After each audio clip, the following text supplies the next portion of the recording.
Mana shu o'ng tomonda hozir Abdurahmon Sudaysi hazratlarining uylari keladi hozir.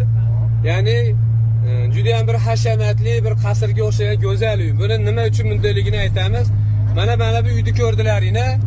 Mana shu uy Abdurahmon Sudaysining uylari. Mana shu uy. Ko'rdilaringlar mana. Bitta o'zlari shu yerda yashashadi.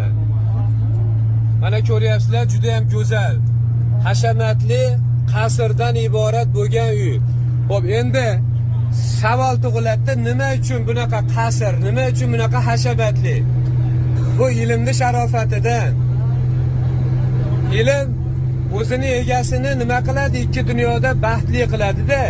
Bu dunyodagi u endi shunaqangi qasrda yashayapti. Allohning huzuriga borganda qasrda qo'yaverasiz endi. Ana ilmni sharofat. Shuning uchun farzandlarimizni diniy bo'lsin, dunyoviy bo'lsin, nima ilm egasi qilishligimiz kerak. Shunda Xudo xohlasa nima qiladi? Alloh taolo bu dunyoda ham o'sha ilmni egasini sharafli qilib qo'yadi. Eng asosiysi shu ilmli qilib qo'yganligingiz uchun Xudo taoloning huzuriga borganingizda ota-onasiga, sizga farzandingiz ilmli qilib qo'ydingiz. Yo siz ilmli bo'lib qoldingiz, ota-onangizga yoki sizga nima? Alloh taolo hamma bashariyatni oldida tojlar kiydiradi.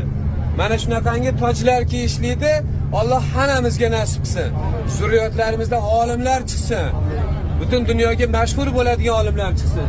Diniy bo'lsin, dunyoviy bo'lsin, shuni Xudo taolodan mana shu makonlarda turib so'rab olaylik. Alloh taolo nima beradi Xudo hammamizga. Amin. Allohu akbar.